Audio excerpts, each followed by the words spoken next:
All right, let's talk about Able Laboratories. We're diving into a massive $340 million deception. So that $340 million, that's how much market value the company lost in just one day. I mean, the company just imploded. Stock plummeted 75% and then bankruptcy. So what happened? Well, the whole thing started to unravel with just one document from a routine FDA inspection. And this is it. This one document, an FDA Form 483, is what blew the whole thing wide open. And check this out. This is a key line from that report. They just weren't rejecting failed drugs. So instead of tossing them, investigators found out chemists were just faking the test results systematically. And you can see it right here. They just took failing results and, poof, turned them into passing ones.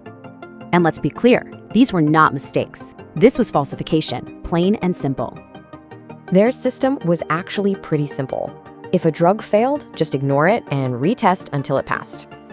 They got pretty creative with it too, repeating tests, forging notebooks, even cutting and pasting data.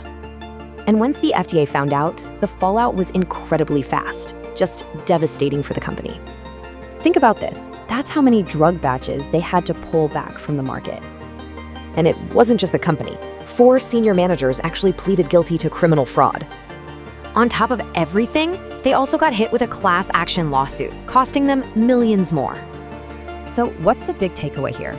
Well, this case literally changed how the FDA regulates drugs. The whole mindset shifted. The FDA went from trust but verify to assume someone's hiding something. Now it's all about data integrity. Inspectors are trained to hunt for fraud in electronic records. It really makes you wonder, right? If they could do this, what about the data behind other products we trust?